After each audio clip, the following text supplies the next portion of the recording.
Жоғары қарай тұру керек. Міне көрдіңіздер ғой, жоғары қарай тұрады. Енді бастаймыз. Дәл ұшына қойып аламыз.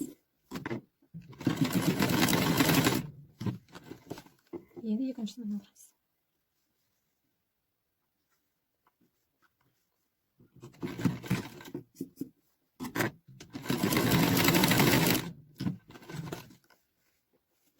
Ақтан бітті, міне қараңыздар. Енді қызыл қоямыз. Дәл солай қызылды да мына тігінді жоғары қаратып қоямыз. Төмен қаратсақ болмайды, себебі мына төмен қарап тұрса мата сығып түсіп кетуі мүмкін. Сол себепті мына тігін жоғары қарай қоямыз. Ал бастадық. Жіп астында қалу керек.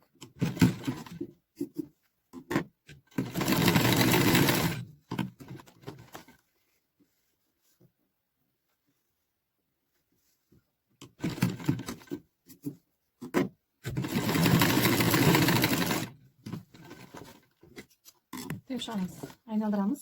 Тағы да ақты тура мына жерге қоямыз. Ұшы тура мынаның ұшына келу керек. Мынаның ұшы, үшбұршектің ұшы мынаның ұшына келу керек. Сонда теңдей болып шығады. Міне, енді ашамыз тырналарды. Міне ашамыз. Атпен айналдыра жүргізіп шығамыз.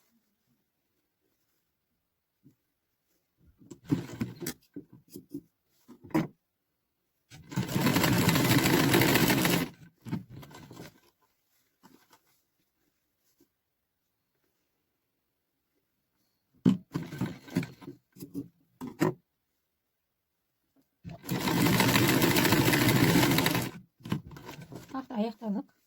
Енді қызылды.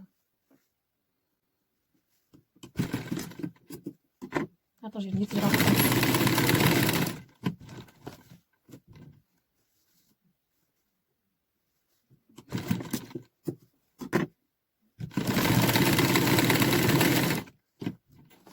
Енді келесі тырналарды тағы да бір қойып шығамыз. Міне қараңыздар, төрт бұрышы теңдей шығу керек. Екінші тырналарды қойып шығамыз. Үш тырна болу керек бізде.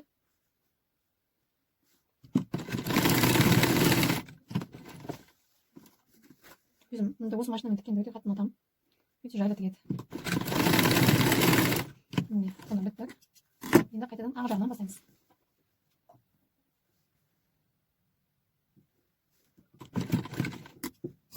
Міне, ақ жағынан бастап.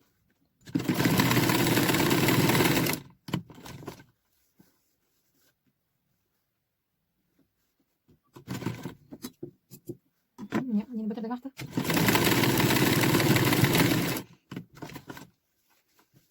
Енді қызыл бітіреміз. Міне достар, артық жағынан алып тастаймыз. Артық жерін алып тастаймыз. Дәл осылай видеоны бір қайталап көрсеңіздер.